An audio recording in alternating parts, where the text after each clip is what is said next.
Last year, December, we told the operators that you must upgrade 50% of your fleet by December 2022.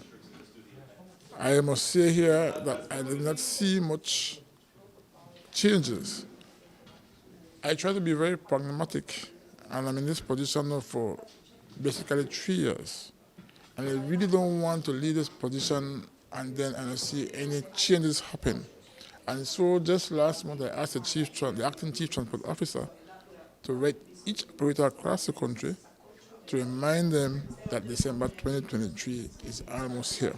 Along with that reminder is the implementation of a vehicle and bus inspection project countrywide. It began on Monday in Punta Gorda and will conclude in Corozal. Upon the completion of that project, the Transport Board and the Minister of Transport will decide what course of action will be taken. We can't say we eliminate all of them immediately, but gradually we'll look at the worst one and say, you know what, it's time for us to make a start and figure out we can improve our bus standards in this country. We even reduce the bus standards for them. I don't have it on me right now, but it's less strenuous than original that we had planned. So we are saying that you can have a bus from 2005 above based on a certain amount of years you have, then you get your road service based on that. But many of the bus operators are still having challenges with upgrading their fleet of buses.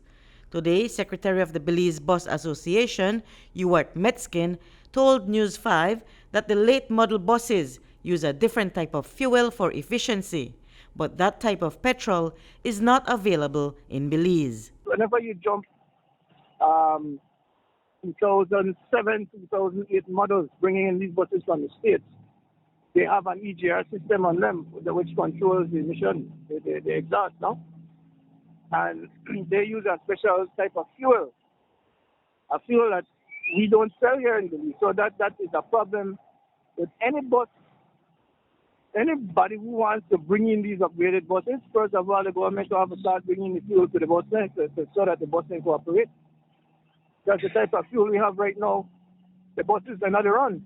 When they have problems, and you'd have to delete out the EGR settings in the computer for them to run on the type of fuel that we have here, and that costs between $5,000 and $6,000. So we try not that per bus. Metzgen says that bus operators are also facing problems getting financial assistance at this time because their request to have a bank representative on the Transport Board has still not been honored. They had agreed in words that they would have had one of the persons from the banking industry sit on the Transport Board. That's over 6 months ago. And it's neither here nor there with that. We've not heard back anything from them, from the minister himself about that. Okay. And for us to make any headway with these lending institutions, I mean, they need to protect whatever investment they'll be making in the industry. But Ferguson differed with Metzgen on that point. I don't think that is the issue.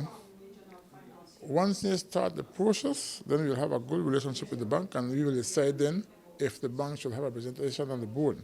But we can't have the bank have representation before they decide to start the process, because we don't know if they want to actually get a loan from the bank. Ferguson said that operators have not requested a meeting with the ministry recently, but that there should be one planned shortly to discuss the strides that have been made.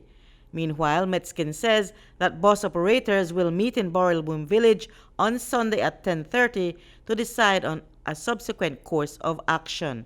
Reporting for News 5, I'm Marion Ali.